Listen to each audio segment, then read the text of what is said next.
I'm replacing the spark plugs here in this E430 W210 chassis. I thought I would share with you a few tips. This isn't going to be a step-by-step video by any means. There's lots of videos on YouTube about spark plug changes, but I thought I'd just share with you a few tips, things that I use that I found very handy. You know, when you do this job, you probably notice right here I have the car up on jack stands, and you're thinking, Ken, do you have to put the car up on jack stands to change the plugs? No, but I'm changing the motor mounts.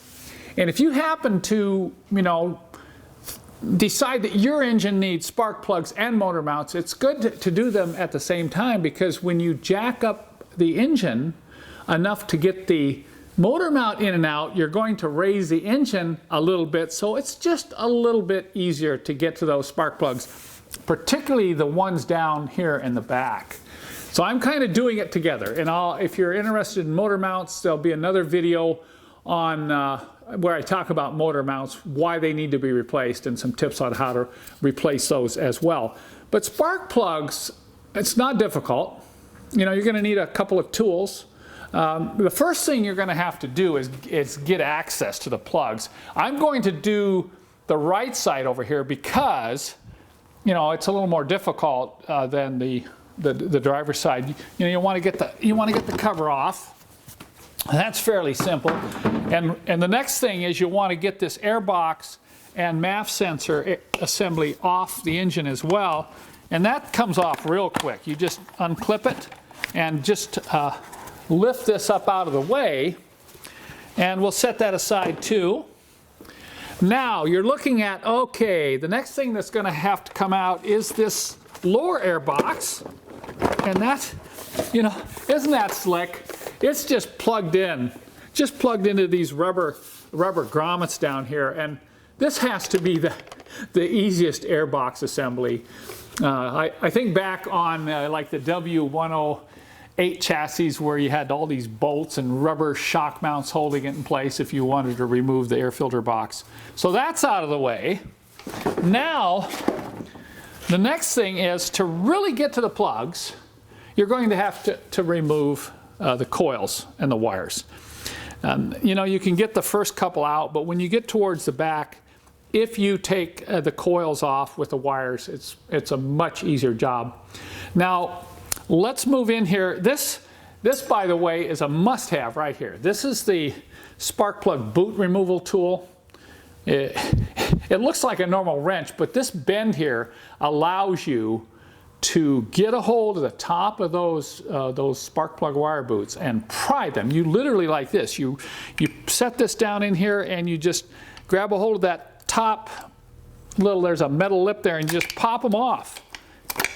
And without this tool, I mean, some of these, particularly the back ones back there close to the brake booster, are really tough to get off. So you get those boots off, you pull the coils off, and then the next thing is, and this is really, really important, by the way, it's blowing the recess holes out where the spark plugs go into the heads. I mean, I think people, you know, think they can just pull those plugs out. You let dirt fall down. Even a couple little pieces of sand falling into those cylinders will start those piston rings to wear and score the cylinder walls. The next thing you know, 10, 15,000 miles later, you're burning engine oil and think, how did that happen? So this is what works best, by the way. You can't just get an air gun and get down into those back recesses.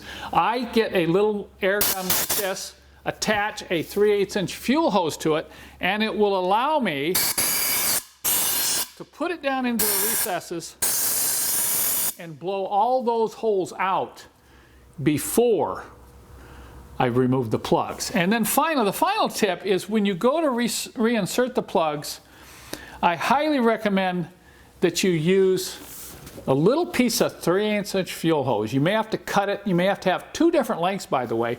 And you can put the end of the plug right on the hose, and that'll allow you to reach down in there and literally feel the plug going into the threads. This is the best way to prevent cross-threading spark plugs. And let me tell you, that's something you absolutely want to make sure you do, because when you do that, you have a huge problem on your hands. So if you own, one of these E430s or E320s, the V6, the V8, the procedure is pretty much the same on all these engines. And you should be changing spark plugs about every 80,000 miles. If you watch some of my other videos, you'll find out there's other reasons you want to inspect the plugs, because they could be the wrong plug. They could be, have too much anti-seize. They could be not torqued properly. So the spark plugs definitely are something you want to pay attention to and be ready to change if you own one of these Mercedes. Okay.